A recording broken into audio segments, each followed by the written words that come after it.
more, because I want to go through. Everyone should know this by heart, and that is the 5 different worlds. Okay, the 5 different worlds. What's the topic? 5 worlds. The topic? 5 worlds. Worlds. Worlds. Well, it's not really worlds, it's more dimensions. 5 different dimensions. There's people normally to the Kabbalists talk about 4 dimensions. I'm going to give you 5. Okay. You have the highest level, which is Atzilut.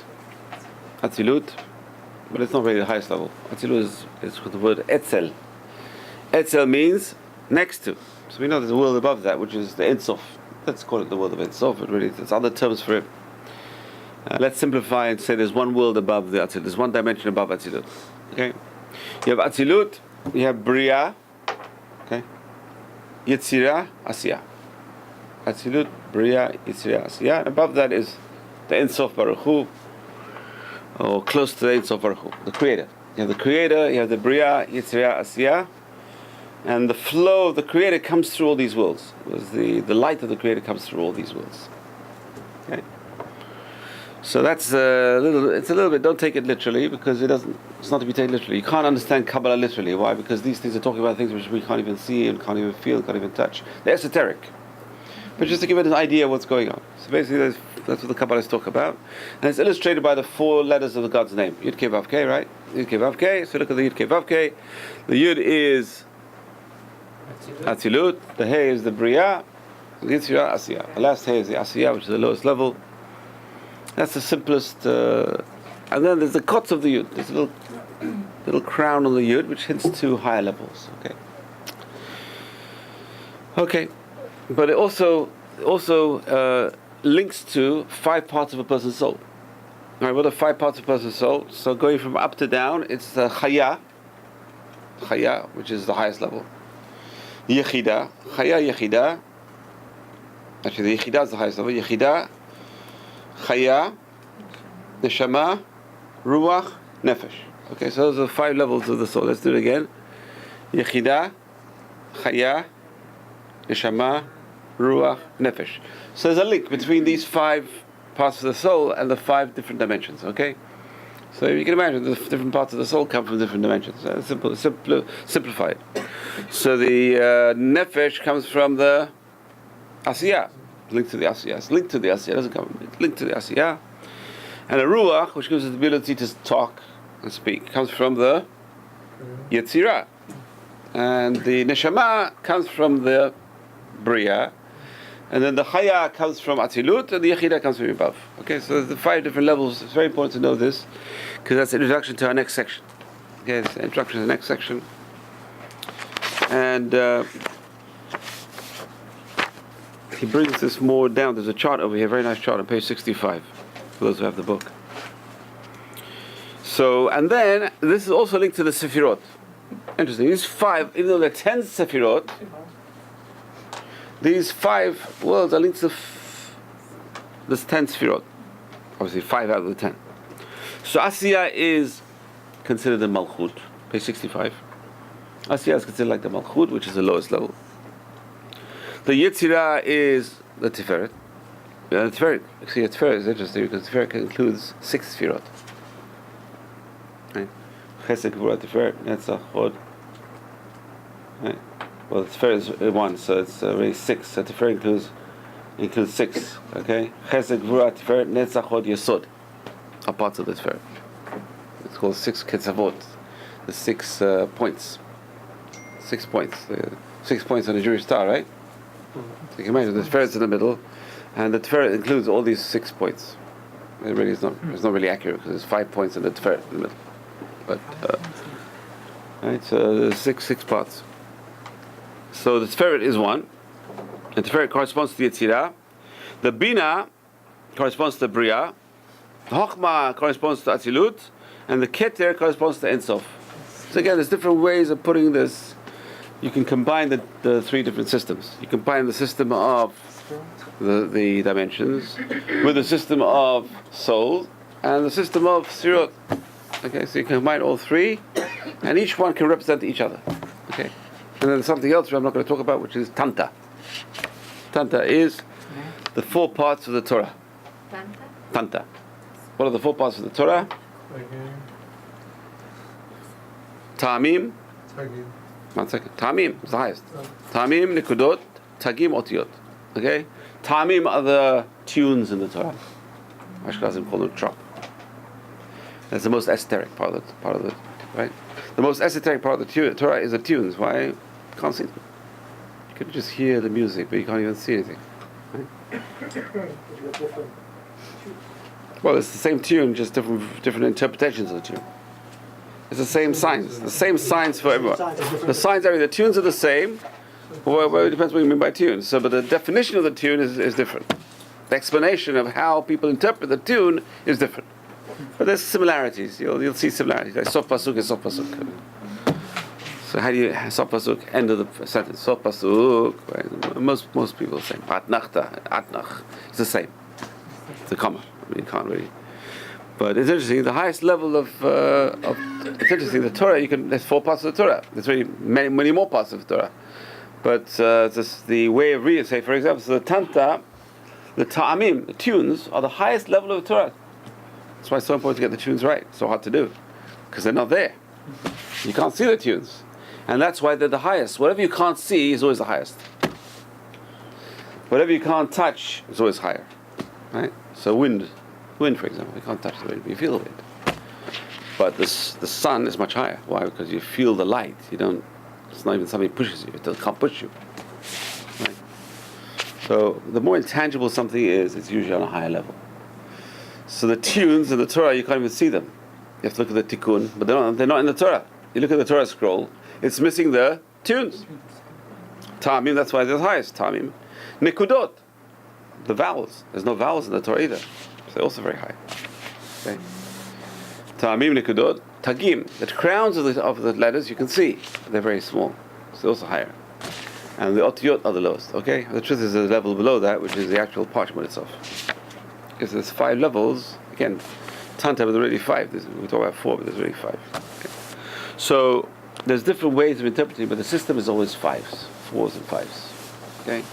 4 you can see, and the 5th one is a little bit the crown of the yud, which is intangible already. So it's the highest level. The highest level. The same applies to the soul. Right? There's 5 different parts of the soul. The highest level is practically not there. So actually, the highest 2 are usually hard to fathom, right? So it's a very important idea. And then, how do we interpret these things? So the Olam Hasiyah, the lowest dimension, is called the world of action. What is it? Action. This is the world of Asiyah. What's Asiyah? Action. It's the world of action, where we have free will, and we can do whatever we want. World of action. But it's also a tangible world, a physical world. That's what it means. The world of action is a tangible world, it's a physical world. The Yetzirah is not physical anymore. That's the world of the angels. Yetzirah is the world of angels, next world above us. It's called the world of angels, the Yetzirah. But it's also where our Ruach comes from. The source of our Ruach, of the soul, part of the soul called the Ruach, comes from. And that Ruach gives us an ability to talk. It's a higher level, which gives us the ability to speak. So the Asiyah is physical, which gives us the ability to move around and do things physically. The Yetzirah gives us the ability to speak, which is emotional. Speech is emotional. Okay? The Bria, which is a higher level, that's what's called Kisei HaKavod, the throne of glory.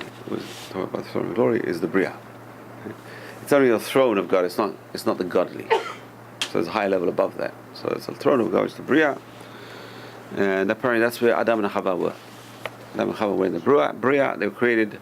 Hashem created the world. Which world did He create? Create the Bria. Bereshit bara. Bara. What's bara? Bria. Okay.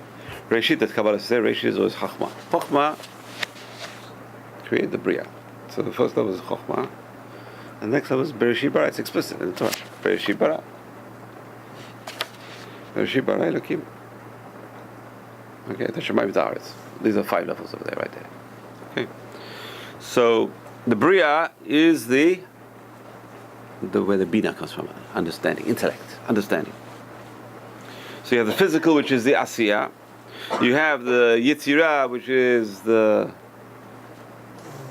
Ruach. which is the emotional. You have the Bria, which is the thoughts, is the intellect. And you have the Atilut, which is transcendental. You're going up in one level. And then the Ein Sof, which is God, godly.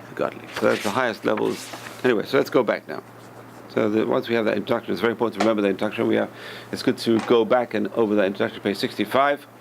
Try and memorize these 5 things. Okay. Okay? If you want to make a copy and stick it on your wall, it's a good way to remember it. So, what are we trying to do? What is the purpose of the mitzvah? What is the purpose when a person learns Torah, a person does a mitzvah? And the answer is trying to get close to Hashem. We are trying to cling to Hashem. It's a very, very important concept. We're trying to cling to Hashem. The proper fulfillment of mitzvah involves a journey of dveikut. When a person does a mitzvah, the person says, you know what, I feel down. So what do you do about feeling down? What do you do? What's the quickest thing to do to feel high? The answer is do mitzvah. Mitzvah. But only if you think when you're doing that mitzvah, I'm trying to get closer to Hashem. The person does a mitzvah with the intent to get closer to Hashem, they get closer to Hashem. Interesting. So the easiest mitzvah is to put a coin in the chariot, in the pushka. Yeah, automatically you feel better. I don't know why. It's amazing. Put a coin in the pushka and say, Hashem, I'm doing this for you because I want to get closer to you.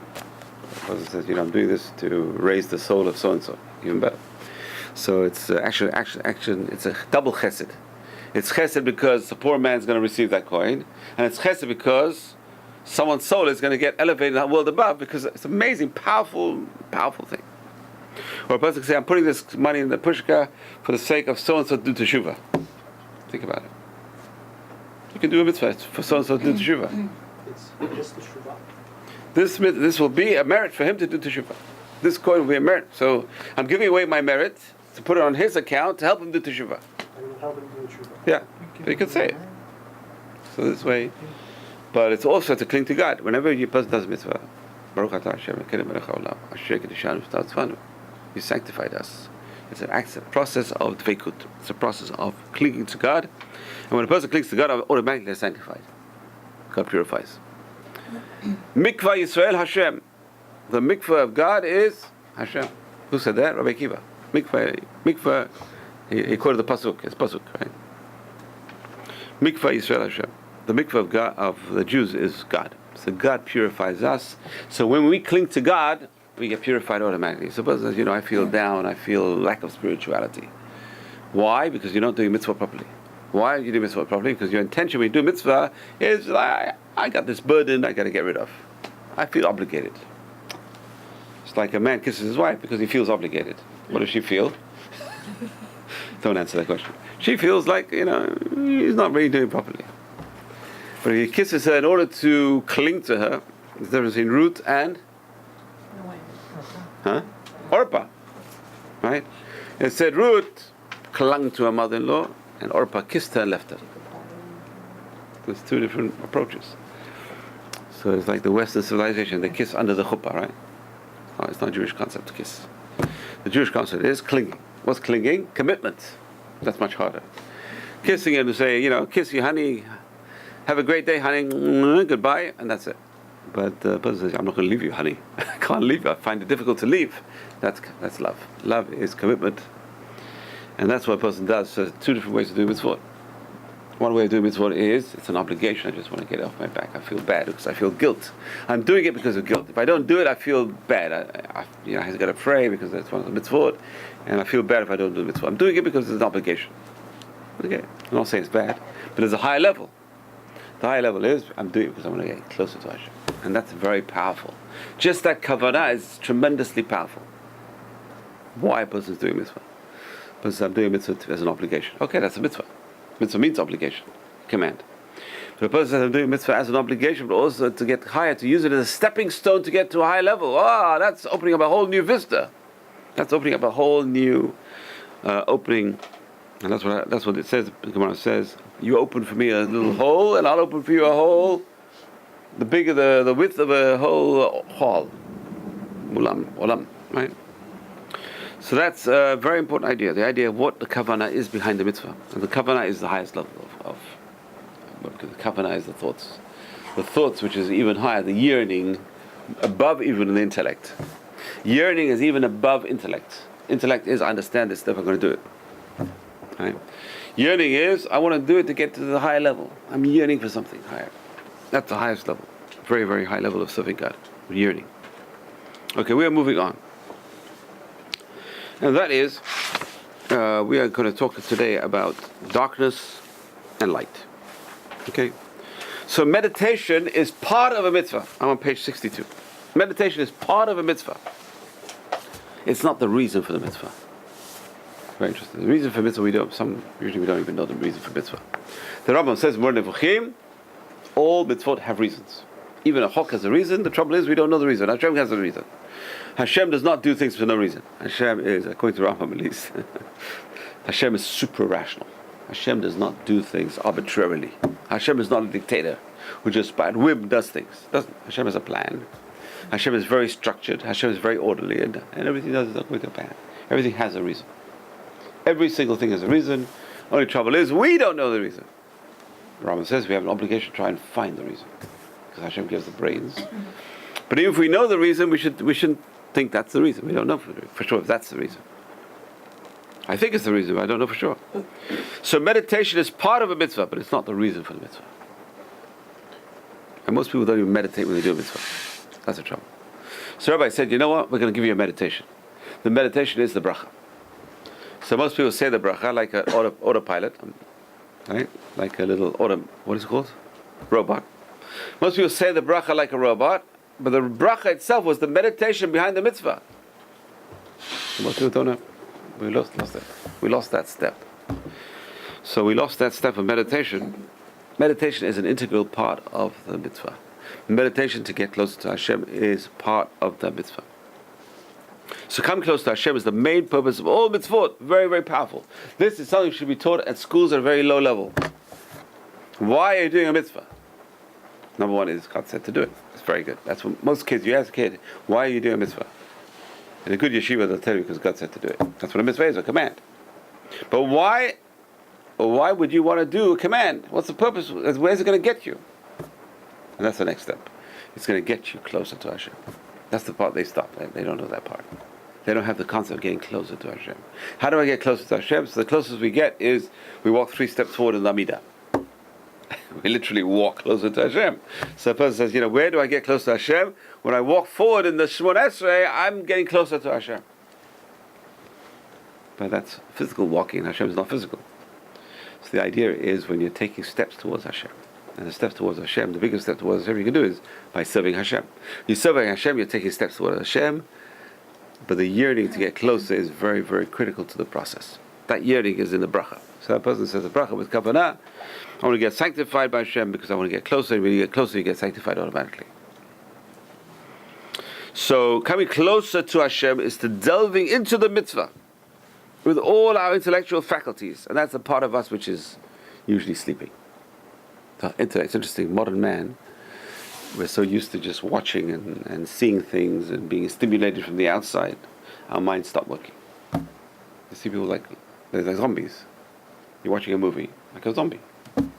Your mind's not working. You're just taking in all the stimulation, but yet your mind is not working, right? So there's people like that today. So basically they're dead, and their minds are not working. I've seen old age homes. I went to see my mother. It's a horrible thing to see because you see all of them like zombies staring, and that's the process of watching TV for a long time. It just reached. My mother never watched TV, by the way. My mother never watched TV. Now, I don't think in her life she watched TV. She read a lot of books. She read a lot of books, and she loved Rabbi Victor Miller. She listened to all his tapes, but still, what can you do?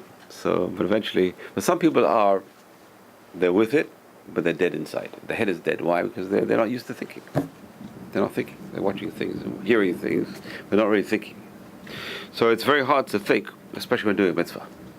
A person doing a mitzvah. Now, what are you thinking about? So it's very important to think. What are we thinking about? Number one is, what does this mean to me? Why am I doing this? So number one is, we're doing it because Hashem commanded. Hashem Hashem, Vitzivanu. Vitzivanu is Hashem commanded it. That's what a mitzvah is. But why did Hashem command it? To sanctify us. What is sanctification? That's the hard part. What is sanctification? The answer is to separate us from the nations of the world. That's number 2. Number 3 is, and to bring us closer to Him. That's sanctification. So it's a very important part of the meditation process. So meditation is part of the man's intellectual process. And this part of the thought component included in the divine intent. Okay. So meditating helps access higher vibrations of the mitzvah. That's a very interesting concept. When you meditate, you're actually attracting to yourselves higher levels of the mitzvah, higher energies. When a person's not meditating, there's no high levels going in. So why? Because when a person meditates, they're using high levels of their soul. Because you said the nefesh is action. So a person does a mitzvah, that's the action. That's the nefesh. A person says the bracha, that's the ruach. Some mitzvot are just speech. So that there's action in the speech, and there's also ruach in the speech. And then a person thinking intellectually, that is neshama. But a person has the will, yearning, that's chaya. Okay, so the way a person does a mitzvah attracts different energies to them. So most people are on a very basic level. So nefesh is growing, beautiful. My nefesh is expanding. Okay, it's good. But what about your ruach? So ruach is a dwarf. Imagine the nefesh may be a giant. The ruach is a dwarf, and the neshama is a baby. Right, a baby dwarf. I don't know. So it's different people. So you walk around. So some people have a very big neshama. Some people have a very small neshama. Most people don't have a neshama. That's the problem. Most people don't have a neshama. How do we measure a small neshama? I mean, I don't understand. How do you measure it? You can't measure it. No, but I'm saying. Only God knows how to measure it. We can't measure it. You can't see it. But you're using a term. So I'm using a term. So what does that mean? Okay, very good. Okay, so let's give an example. So we said, how do you attract the neshama? By meditating the mitzvah. Okay. So most people don't meditate the mitzvah. Okay. So what does that mean? They're not attracting the neshama to them. Okay. So then they have a small neshama. So the more mindfulness Exactly. is going to Exactly. affect- Exactly. The more mindful is like you have your mind involved in it, then your neshama is getting nurturing. It's being nurtured and growing. but also the engagement of the heart. But what is the engagement of the heart? The heart is more bina. And that's saying, emotional would attachment. it- Emotional attachment. Yes. Wouldn't both factors come into play? Well, we said the 5 levels. So the heart is more neshama. The intellect is more chaya. No, but I'm saying, so you're going to do a mitzvah, you're engaging your mind to be... Well, first you're engaging physically. That's asiyah. Then you're engaging in speech by saying a bracha. And that's ruach, right? Second level, which is yitzirah. Why is And it- then you're engaging emotionally. So that's the 3rd level, neshama. Why would the physical come first? I'm not sure. Because you can't do a mitzvah without physical. You didn't do anything. Yeah, but you said the bracha before you do the action. No? Right. But the bracha is also When did the physical. come The bracha is also physical. You can say a bracha with no mind. That's the trouble. Okay. That's our All right. trouble. Our trouble is that we do things without thinking. But a bracha is also physical. It's the ruach, but it's also asiyah. It's also it's the nefesh and the ruach. So you have to engage all of this. Well, most people will get to definitely the first 2 levels. Okay. But the 3rd level, which is the emotional attachment and the intellectual attachment, that's the hard part. That's the hard part. And then meditating more about it, thinking more about it. So the pious ones, before they pray, they were an hour before they're meditating. The prayer took an hour, and the meditation before took an hour, and the meditation after took an hour. But anything, like, there's a concept of sharpening the axe before you Yes, cut down the tree. yes. So anything needs preparation in order to do it. That's the Hasidic concept. Hasidic concept, they talk about aiming the arrow. The Okay. preparation for the tefillah is aiming the arrow. Where are you shooting your tefillah to? Who you sending your tefillah to? Says the actual shooting. That's why they pray very fast. The actual shooting is very fast. It's the aiming which is the hard part. That's Hasidic. That's not the rest of us. No, we say no. The actual shooting is also very important. It's not really like shooting. You're actually saying things, and you have to put the thought into the words, because the words are all vessels. When you talk, it's a teva, the teva noach, right? What's a teva? A teva is a content, it's a box. And the word for a word in Hebrew is the teva. The content of the word is your meaning that you're trying to put in the word, Okay. right? So that's the same thing. So the words we say, if there's no content, the person's praying, but it's They're empty. Empty. It's tragic. So the rabbi said, you know what, say these words, we put the content in it. When a person uses a siddur, you're saying words, thank God they gave us content. Otherwise, you know, a person prays by themselves, they're making up their own prayer and their mind's not in their prayer, it's empty, completely. But at least you pray with the words the rabbis gave you, they're the ones who, a person says, you know, I'm saying these words, I don't know what it means. I'm saying because the rabbi said to say it. So the rabbi's content are in the words. So you can benefit from that even if you 100%. That's why you don't even have to understand it. You pray in Hebrew, you don't have to understand it. Why not? Because you're praying the original tefillah, and they wrote it, and their content is in it. It's very powerful. So for instance, it would be better to say words you don't understand than to daven in a different... It depends. If your mind is there, obviously it's better to say your words. But again, your mind may not be as good as their minds. Right. That's why the rabbis say, if there's a minyan, you can pray in any language. If there's no minyan, you should pray in Hebrew. It's very wild. You think the other way around. If you're praying with a minyan, you should pray in Hebrew. No! If you're praying a minyan, your prayers will go with their prayers. You pray in any language. If you're praying by yourself, pray in Hebrew. Even though you don't understand it. Why? How can I pray in a language I don't understand? My mind is not there. Don't worry, their mind's there. You're praying because they told you to pray, so therefore you're going by their mind. And there's a prayer the Ben Ish Chai wrote. He says, Kilu kivanti b'chol hakavanot. I'm saying this even though I don't know what it means. And Hashem, you make it as if I had all the intentions. As Baal Shem Tov has that story, right, about the kid who doesn't know how to pray. And he says, God, he said, I don't know how to pray. All I know to do is blow my whistle. Remember that story? So I blow my whistle, and it's as if you make it as if I prayed. So he comes to Shul on Yom Kippur, and he blows his whistle. The shepherd boy, he blows his whistle. And they all, shit, what's going on? He desecrated Yom Kippur. He's blowing a whistle on Yom Kippur. They start screaming. The Rabbi says, stop. He caused all our prayers to go up. Because he had the purest, it's a wild story. He had the purest motivation. It's a wild story. So he had the motivation, he had the desire. He had the highest level, he had the desire, which they didn't, his desire was pure, more than their desires. So even though I can do, think about it. Even though I can do the action perfectly, and I can say the words perfectly, but my head is not in it. I have no desire. Hashem says, I'd rather have the desire and the low levels of the action. But the desire is the heart, really, not the intellect. No? Well, there's yearning. You know what I'm saying? The yearning is above the heart. It's hard to understand, right? The heart is the emotional attachment. Right. So isn't that the yearning? What triggers the emotional attachment? There's a high level. It's higher than the intellect even. I'll give you an example. This is Rabbi Dessler's example. Okay. I'll give you Rabbi Dessler's example. Rabbi Dessler says, you go to Shul on Shabbat and you see a guy opening Shulchan Aruch. So you see the guy reading Shulchan Aruch, he says, wow, he's tzaddik, he's learning Torah on Shabbat. He said, really, I'm really impressed with you. You're learning Torah on Shabbat. He says, what are you doing? He said, Rabbi says, I just want to look up a halakha. Which halakha are you looking up? Am I allowed to play chess on Shabbat? So he's not really learning L'Shem Shamayim. I mean, purely for... So he's learning because he wants to know whether he's allowed... It's very good, you know, I want to play chess. But what is his real yearning? His yearning is not learning, his yearning is the chess. So that's an example. So... Rabbi has a special siddur with all the covenant, right? Rashash. I have one? How do you know? I don't have one. How do you know what I have? I don't know. But anyway, so the Siddur Rashash. The Rashash has one. I mean, there's no, you can't use that Siddur in this place. You can't. You can't, because you need hours.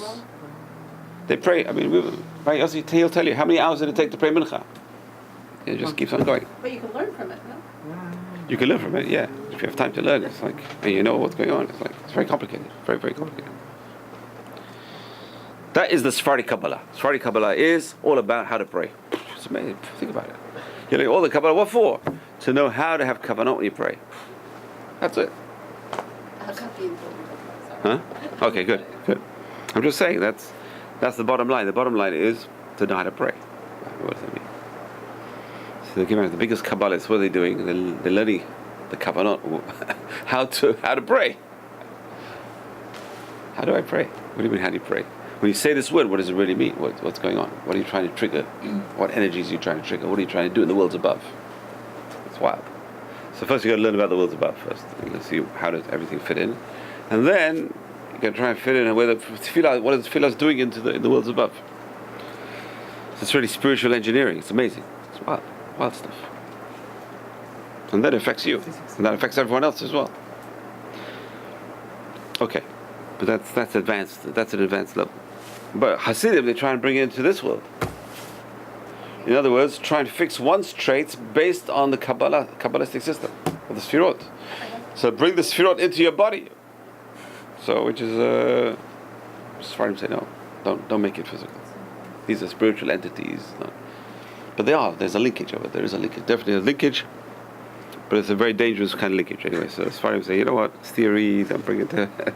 There's a big difference between the two systems. Very big difference. There's a book out there about the Sfirot. There's many different books. Many books. And a lot of Chabad. Chabad are very big in that. Chabad are very big in the system of Sfirot and bring it into one's life. Yeah. And the body is basically... They're probably right, but the question is, when do you desecrate them by doing that? How do you you can desecrate the holy entities by saying, you know, my body also, I have Tiferet, I have Yesod as well. I mean, it's like, don't get confused between the two. One is a holy entity and one is not your physical. So as Friday we just keep it theoretical, just purely theoretical. We just want to know how to pray. That's it. Just teaching me how to pray. How do I pray? Says maybe there's 200 people in the world who know how to pray with that system. Maybe 200 people in the world who use it, who do it. There's a yeshiva in Israel. He was teaching the kavanot of Kaddish for 2 years. Teaching the kavanot of Kaddish for 2 years. Rabbi Atiyah. There's a Rabbi Atiyah in Israel who is teaching just the kavanah of Kaddish. So, just the kavanah. It took him an hour to explain the kavanah of Hashem's Sefat Yiftach. That's what we say, Hashem's Sefat Yiftach. It's an hour class, but I didn't finish the whole class. You can see it's on the internet. He put it on the internet. Rav Mordechai Atiyah. It's on the internet. Basically, he's using the Arizal. Arizal is and the Rashash. That's it. So it's there. These things are there. They're out there. Today you can get even on the internet in Hebrew. I mean, it's in Hebrew. It's advanced. It's advanced. I don't know how much you'll understand because you got to know all the terminologies. First time I went to a class of Kabbalah, I started crying. I said, I'm an ignorant. I'm like a little kid in kindergarten. What do I know? I couldn't understand a word of what they're saying because there's a lot of different new terminologies that people don't know. So, and if you think you know, you're making a big mistake. Okay. Do you think it's smart that's on the internet? Pardon? Do you think it's smart that's on the internet? Well, I don't think anyone can understand it unless they know what they what the look. Where's the attack? What's it under? I can't remember, but look under Rabbi Mordechai Atiyah. You find it. No, I know it's true for every discipline. They develop their own terminology. Yes, exactly. It's true for any discipline. You probably learn theoretical physics, I don't know. Math, right? Advanced maths. I mean, dy dx. What's dy dx? For goodness sake. Calculus, right? Everything has got different terms, so. It just shows the depth of Torah. 100%. And it's so, I mean, you can learn all your life. I don't know how did the Arizal get to that level? At the age of 38, he died. And you read his books. I mean, the Rav Chaim Vital wrote all his books in 2 years. The Shmoneh Sha'arim, 8. I don't know how. I They can't had understand. heavenly help, yeah. Huh? I mean, they had Seyat Shmai, right? They had not more than that. They had Eliyahu Navi teach I'm them. sorry. So maybe if Gilui we had Eliyahu. Navi, we could But you have got to be on a certain level to get to that level. I'm saying, but It's to get to the level. That's the hard part, is to get to the level. So, and then the Rashash, he's even more strange because the Rashash was a traveling peddler in Yemen, of all places, and he would sell women's perfume or jewelry. And one day it says one woman came onto him and he jumped out the window, second story window. He ran. It's a wild story, and he ran away to Israel. In Israel, he became a wagon driver for a rich man, and one day the wagon turned upset, and the rich man came and beat him up. So he ran away, and he goes to the yeshiva in Yerushalayim, Beit El, which is the old Kabbalistic yeshiva, and became the janitor. So he's janitor. No one knows any better. He's a janitor of the yeshiva. But when the rabbi who was giving the shiurim had questions, no one knew the answer. So in the morning he'd find the answer written down on a piece of paper in his book. So everyone's wondering, who is this guy who's writing the answers in his book? So one day the woman, his daughter's looking through the window of the yeshiva and sees the janitor putting things in her father's book. She says, "Daddy, the janitor's putting things in your book." He said, "Now I know who the secret is out now." He says, come here. I make you swear. Tell me what is going on over here. He says, you're going to be the Rosh Yeshiva and I'm going to be a student. You're going to marry my daughter as well. So he married his daughter. And that was the end of the story. Okay, so that's the end of the story. But beginning of a new story because wild. I mean, you can understand what he said, the Rosh Hashanah. So there's only one person. He's the only one who knew what the Arizal was talking about. He explained everything. And he was much more complex than the Arizal. That's the trouble. You think the Arizal is complex. Well, the Arizal was, he was telling her, Chaim Vital, Arizal did not write any books. I'm going to talk about it on Thursday. We're going to have the Hilul of the Arizal this Thursday night, 8 o'clock. Please try and come this Thursday night, 8 o'clock. We're going to have the Arizal's Hilula. You got to be here. Well, you're going to be here. Adina, you got to tape it. Okay. Okay, the Arizal's Hilula this Thursday night, 8 o'clock. And we're going to have refreshments, right? We can have some refreshments. It's very important. So the Rosh Hashanah was at what era? Rav Shalom Sharabi, 1700s. He was a Yemenite. Rav Shalom Sharabi. What's a halula? What's what? Hilula. Hilula is like a yard site. Oh. You call it Hilula. Hilula Tarashbi. That's what Rav Shimon Bar Yochai called it Hilula. Okay. So it's a very important Hilula of the Arizal, 4th of Av. The 4th of Av.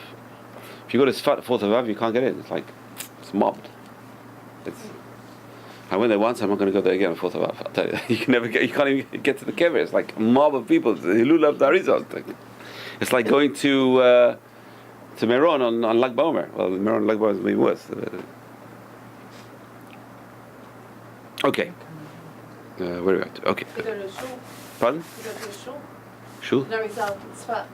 It's shul. There's two shuls. So they go. There's a Sephardi shul and there's Ashkenazi shul. So they do He went to both. Because his mother was Sephardi and his father was Ashkenazi. I'm going to talk about it more on Thursday night. Very interesting. He was raised by his uncle in Egypt. His father died when he was young. His mother moved to Egypt and that's when he became Sephardi. We're going to talk about it on Thursday night. It's very, very interesting. The Arizal was amazing. How did he get to his level at the age of 38? I don't know. He told his students, pray for the Mashiach ben Yosef, so he shouldn't die. And until he died, they didn't realize what he was talking about. He was talking about himself. He was Mashiach ben Yosef. That's what they say. Well, the Ramchal was also, I think, died when he was 38. Yes. Same. Yes. Aryeh Kaplan. Well, Ari Kaplan was in his 40s already, but... That's still okay. close. You know, Yeah. these guys were... The Ramchal is buried where? He's buried in Tveria. I was there, Tveria, by Rabbi Akiva. Just by Rabbi Akiva, but we're not sure. Because he died in Akko. I'm not sure if he's buried there. The Ben Ish Chai is the most interesting. Why? He has two tombstones. Really? He has a tomb in Iraq where he's buried, and he has a tomb in Har Zaitim. Because the rabbi saw him that night, the night he died, they saw the angels burying him in Yerushalayim. So he goes there and he finds a fresh grave. They put a tombstone Ben Ish Chai. So he has two graves, one in Iraq and one in, I don't know. This is beyond me. These people are beyond me. I don't know. He's buried in two places, can you imagine? His soul is buried. Yeah, I know. Okay. So now, the Midrash says the Torah is white fire on black fire on white fire. Right? We all know the famous Midrash. Black fire, white fire. There's a Midrash in Tanhuma, Breshit 1. Zohar brings it down. The Yerushalmi brings it down. Shir HaShirim Rabbah. White fire on black fire.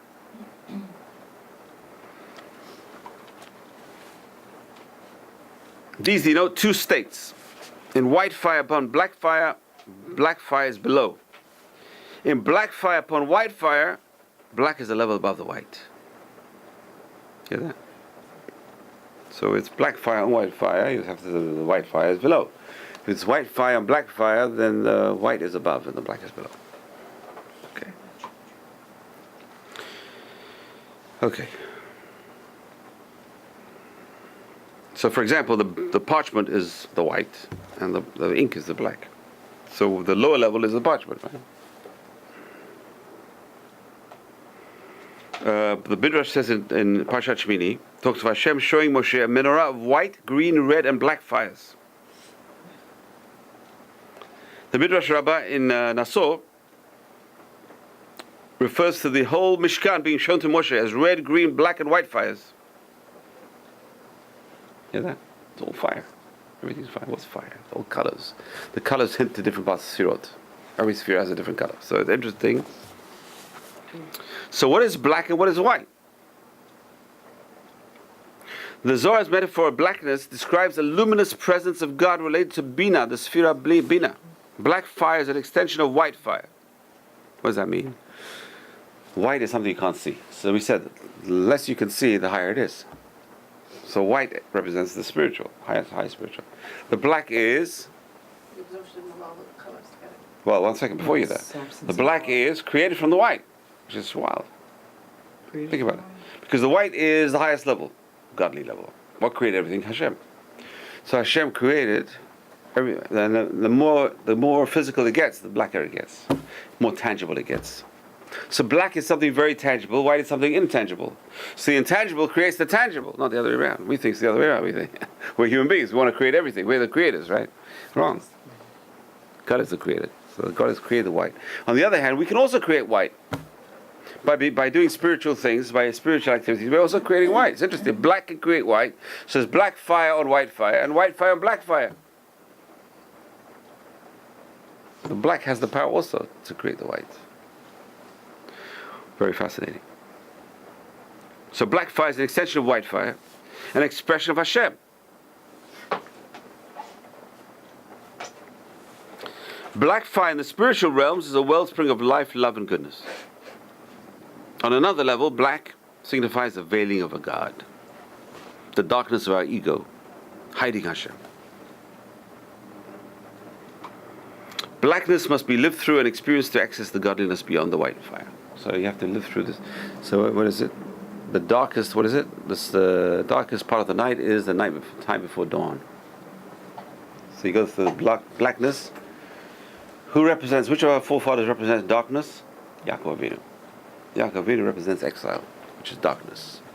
We have to go through the exile. It's very topical for the 9 days. We're going through the exile to get to the light at the end of the tunnel. So we have to experience the darkness.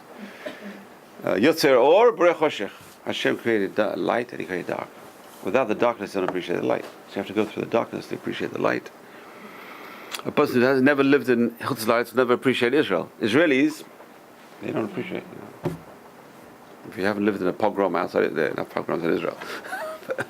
But if you have never lived, terrorism, that's what I'm saying, same thing. So it's similar, but interesting. So the darkness, from the darkness came the light. And from the light came the darkness. It works both ways. There's different ways to look at it. So it depends which level is creating. So are you going from up to down or going down to up? So we're trying to go from down to up. We're going from the black to the white. Hashem created from the light down. Okay, so it's black to white or white to black. So darkness can also, we said, the Kisei HaKavod. What's Kisei HaKavod? Kisui. Remember? The throne. So you can say the darkness over there conceals Hashem's presence. Right? So white fire is attachment to the tree of life, which is the living God, subsequential to nullifying the ego, because the ego is the darkness in us. Ego stops us from acknowledging Hashem. The black fire of the Torah letter is a portal to the infinite light. It is for us entered through the black. The following meditation can be formed when looking at a Sefer Torah. Look at that. Look at the letters. Each letter is a mountain reaching to heaven. Each is a doorway to an inner light. Peer through the blackness to the light within. Black is the luminous, infinite presence of God. Access God through the letters. It's wild stuff, okay? So the blackness is hiding God. So through the blackness, if you go through the blackness, you get Hashem. What does that mean? You read the letters, you'll get to God's will. The letters are black. Reading the letters, the black, and through the blackness, you're getting to God's will. Okay, we'll stop here. We'll continue Bezrat Hashem. Next week is... No, not next week. 2 weeks. In 2 weeks. But please come Thursday night. Thursday night, 8 o'clock.